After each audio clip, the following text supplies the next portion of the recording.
Hi everybody. I'm so honored to see all of your faces here. And I want to thank, first of all, Shahida and the ASUCLA for their support. Their support means a lot to all of us, and it reminds us all that we're not alone.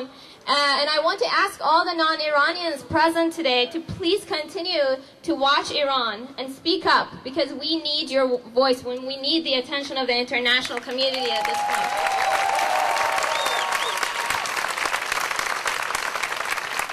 So I want to talk a little bit about women in Iran. We've seen a lot of videos and photos, and there's been a lot of talk about how Iranian women are part of the protests.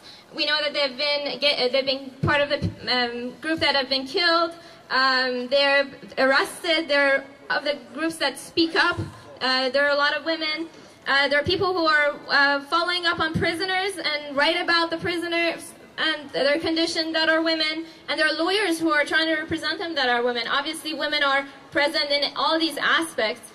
And what matters, obviously, women are 50% of our population. So what is impressive here is that they're doing this despite the fact that they face discrimination, or I should say we face discrimination in our Iranian legal system and in our society. So that's the part that's impressive. And all of us, we should remember, let's not forget, that each one of us has a responsibility to stand with Iranian women when they demand equality. All of the women that are proud of today, they need to be equal to men in our society, in our culture, and in the law.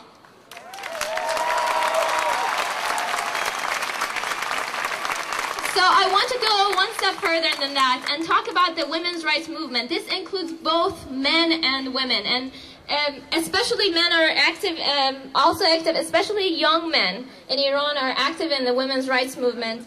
And I want to tell you that Iranians have created a movement of gender equality in Iran, which flourished for the past 4 years despite Ahmadinejad.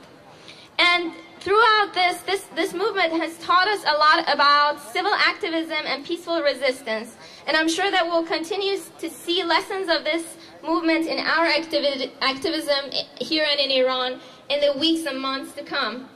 So some of these examples are, for example, peaceful resistance, finding mutual objectives with others, working in non-hierarchical networks. This is something that we see a lot in a lot of the things that are happening.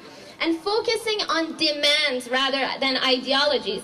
Iranian women and the younger generation of Iranians are trying to move forward from ideologies. They're trying to focus on objectives and finding mutual objectives with other people.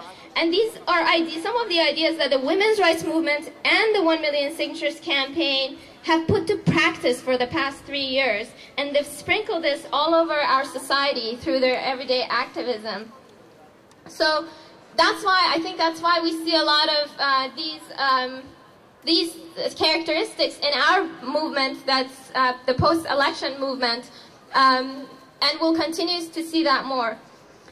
Now, I want to especially talk to my Iranian compatriots here. Another one lesson that I learned from the feminist movement is that you always begin with yourself. We can't help others genuinely and effectively if our own community is disconnected and in distress.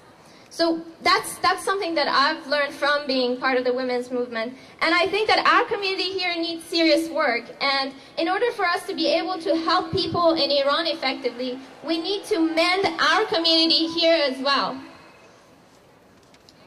And so I'm humbly asking all of you to collectively stand up to bullying, intolerance, dishonesty, blaming, and mistrust in our community here, and replace it with ethics, mutual respect, honesty, authenticity, and forgiving one another. And this is my humble request from all of you tonight. Thank you.